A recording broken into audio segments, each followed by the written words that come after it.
Bonjour, je m'appelle Alexandra, j'ai 39 ans et j'ai trois enfants de 10, 8 et 5 ans. Avec mon mari Régis, nous avons commencé à nous intéresser à l'investissement immobilier il y a environ 3 ans. Comme beaucoup, nous avions des réticences et avions beaucoup de questions sans réponse qui nous freinaient à nous lancer dans cette aventure. Et puis, il y a 2 ans, j'ai fait un burn-out en lien avec mes études d'infirmière, de la charge de travail domestique et de l'attention permanente que nécessitaient les enfants. J'ai dû suspendre mes études, je me suis donc mise en arrêt maladie et je bénéficiais à l'époque des allocations Pôle emploi, ce qui fait que mes indemnités journalières de la sécurité sociale ont vite fait diminuer nos revenus de moitié.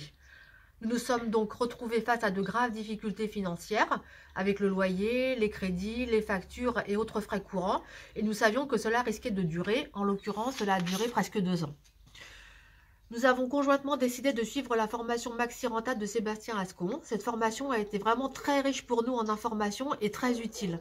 En parallèle, nous avons lu plusieurs ouvrages traitant de cette thématique comme Père riche, Père pauvre de Robert Kiyosaki, Adieu patron, devenir rentier de Romain Caillet et Comment je me suis constitué un patrimoine de Goulwen Tristan.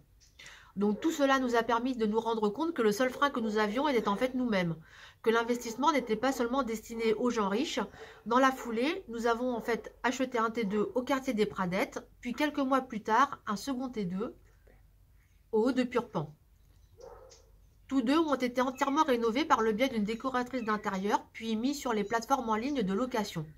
Au bout de seulement quelques semaines, les appartements se sont retrouvés vite pleins et actuellement nous percevons environ 2000 € de cash flow mensuel pour les 2 appartements, après déduction des frais de conciergerie et du coût des crédits bien entendu.